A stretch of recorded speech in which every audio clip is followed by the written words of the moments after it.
Ya ikhwani yang dirahmati Allah, tidak ada setan yang punya niatan baik.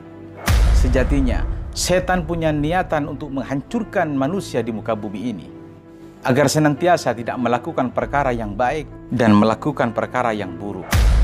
Setan punya keinginan agar manusia untuk meninggalkan perkara yang wajib dan melakukan perkara yang haram. Kalau masih juga belum berhasil, setan akan memaksa kepada manusia untuk melakukan perkara yang makruh dan meninggalkan perkara yang sunnah. Kalau juga masih belum berhasil, setan akan memaksa kepada manusia untuk melakukan perkara yang mubah.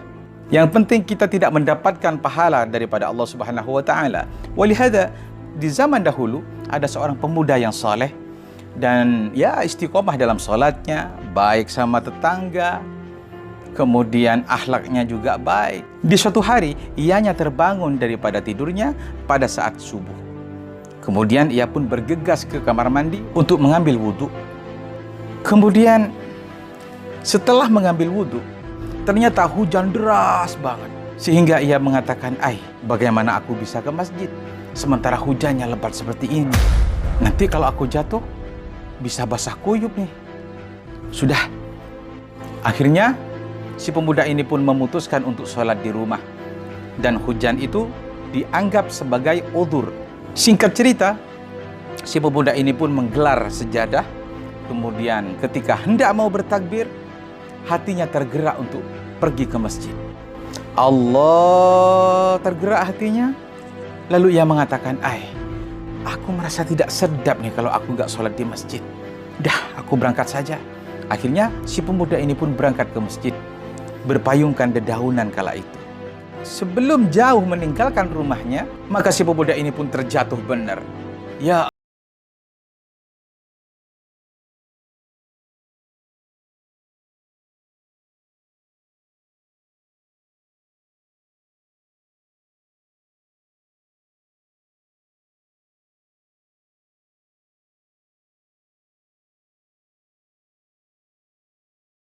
dia mau hendak bertakbir lagi, hatinya tergerak lagi untuk ke masjid. Karena memang sudah terbiasa ke masjid. Maka ketika sholat sendiri, ia pun merasa tidak nyaman. Sehingga ia pun memutuskan berangkat lagi dengan langkah yang lebih hati-hati. Kemudian sesampainya di tempat yang jatuh tadi itu, ia pun lewat pinggir. Di sini nih aku yang jatuh, katanya. Belum 10 langkah dari tempat yang pertama jatuh, ternyata dia masuk jurang. Ya Allah, 2 kali dah aku. Akhirnya ia pun pulang, ganti pakaian lagi, melihat baju sudah tinggal 2, yakni sudah tinggal 1. Akhirnya ia pun memutuskan, aku ini harus segera berangkat ke masjid. Mau tidak mau sudah 2 kali aku ini jatuh. Udah, aku berangkat saja. Berangkat lagi, kemudian ia pun lewat pinggir dengan langkah yang lebih hati-hati lagi. Sehingga tempat pertama selamat, tempat kedua selamat, sehingga mendekati masjid. Sesampainya di depan masjid, malah kesandung batu. Mau jatuh, akhirnya nggak jadi. Kenapa? Ada yang megangin dari belakang. Ditarik lagi. Kemudian orang yang menolong ini langsung pergi. Si pemuda ini terheran-heran. Siapa orang itu ya? Akhirnya dipanggil, si Fulan, kesini. Kemudian dia kembali. Lalu ditanya oleh si pemuda ini, maaf, Anda siapa? Katanya. Kemudian yang nolong ini menjawab, sudah gak usah ngurus aku. Ayo sana, sholat. Maaf, tolong katakan siapa Anda sebenarnya? Kok bisa menolong saya? Kemudian si penolong ini menjawab, sudah sana, urusan kamu, urusan saya. Sudah sana, nanti kamu gak kebagian sholat subuh, katanya. Kemudian si pemuda ini dengan rasa keheranan, ia pun memaksa kepada orang tersebut untuk mengatakannya. Demi Allah, katakan, siapakah Anda? Yang nolong ini menjawab, saya setan. Akhirnya si pemuda ini pun tertawa. Mana mungkin ada setan yang menolong manusia untuk ibadah? Sejatinya setan itu menghancurkan manusia di muka bumi ini untuk tidak melakukan suatu ibadah.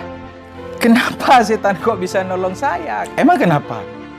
Aku tahu kalau kamu sudah jatuh 2 kali.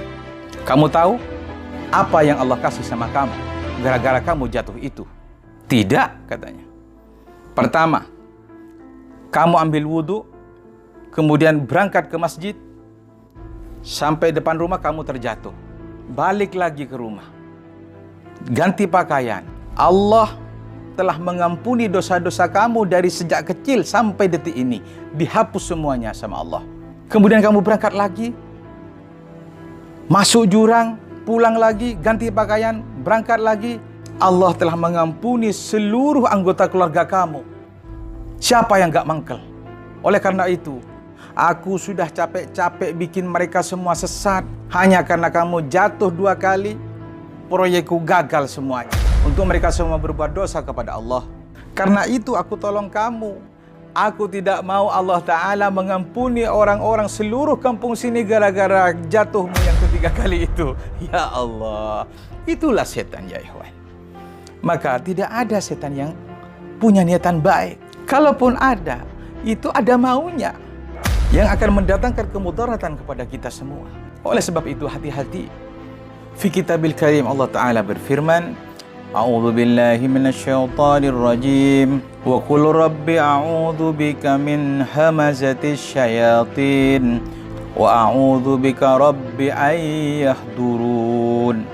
Ya Tuhanku, aku berlindung kepada Engkau dari bisikan-bisikan syaitan, dan aku berlindung kepadamu ya Tuhanku dari kedatangan mereka kepadaku.